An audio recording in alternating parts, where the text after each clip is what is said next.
Washington County received a call from the visitor center. 2 children are there. They advised that their parents were assaulted. One was possibly stabbed. The parents are missing. Welcome to Fatal Files. This is Sean, and today we're going to cover the Devil's Den murders. Devil's Den, Arkansas is a 2,500-acre park located near West Fork, Arkansas. It's a state park known for its hiking trails, rock formation, crevice caves, and water activities like swimming and kayaking. Despite its name, it is a beautiful place where families go to make memories in the great outdoors. But on July 26, 2025, there would be a stain on the park's reputation, a double homicide. So let's look at the sequence of events that led up to the double homicide. Clinton David Brink and Cristin Amanda Brink were about to start a new chapter in their life. Clinton had kind of bounced around different jobs. He had worked a lot of oil field jobs. And from my personal experience in the oil field, he probably had gotten laid off so many times that he decided not to go back.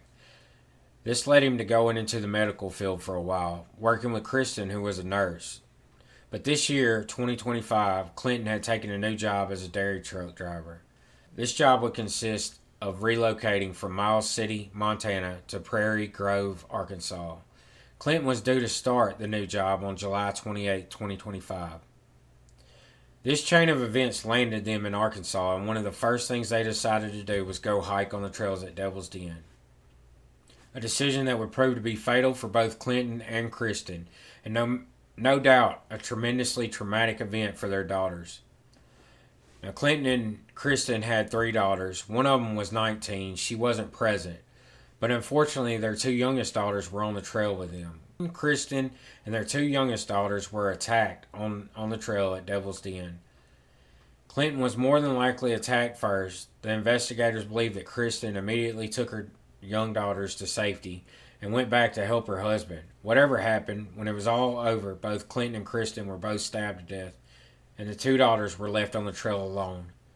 No doubt they were terrified. I'm not sure why the attacker did not attack the kids. I guess maybe they were out of sight, or maybe he just didn't want to involve the kids. I'm not sure. But thank God he didn't get to them physically. But emotionally, he destroyed them and their entire world. I cannot imagine going through something like that as a child.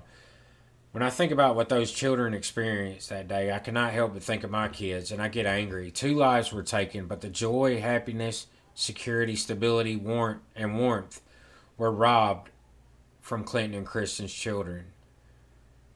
From Clinton's perspective, he was a father and a husband. He died trying to protect his family. The fear he must have felt for his wife and kids as he lay there breathing his last breaths, completely helpless.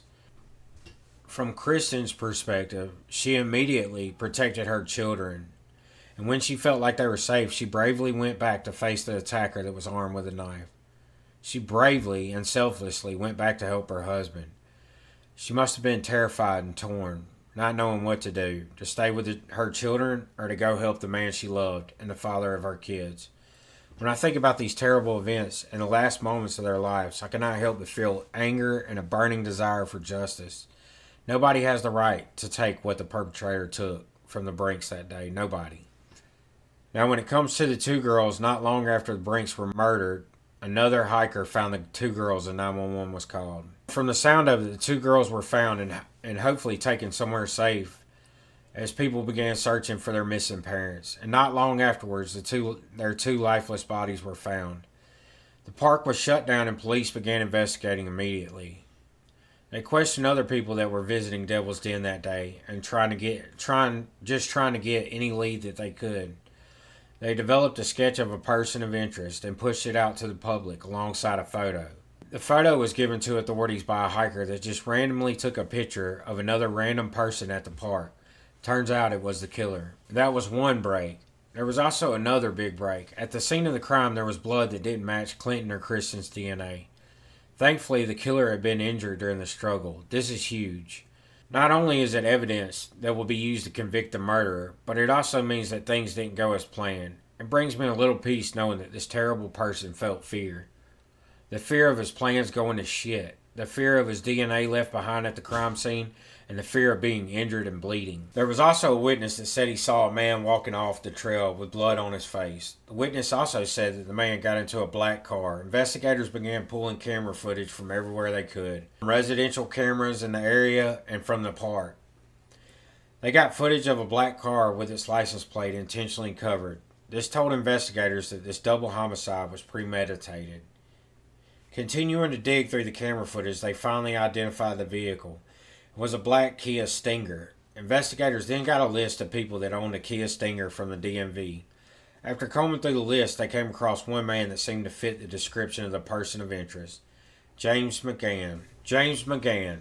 This weirdo was a 28-year-old school teacher. He had bounced around working at different schools, earning a bad rep amongst many of his students. He was investigated at one school and accused of favoritism. He showed favoritism to the girls in his class and come to his room during lunch, creating a hangout spot for female students where more than likely he tried to groom them. That is just my opinion, but I think the evidence points to him being a creep. I think a lot of people can remember at least one weird teacher that always seemed to be a little too friendly with the prettier female students. That was James McGann. Either way, detectives tracked him down and arrested him 5 days later at a barbershop. They arrested him in the middle of a haircut.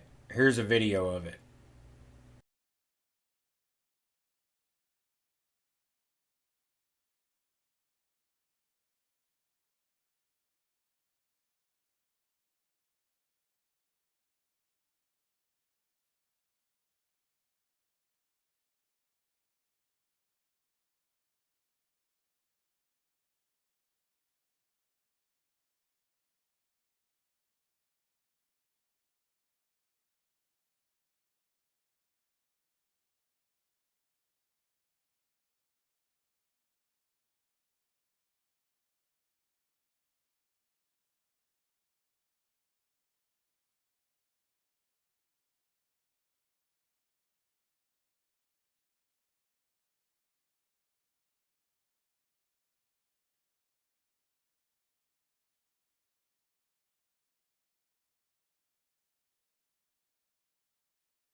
The lady that was cutting his hair told investigators that he refused to sign the sign-in log, which is laughable.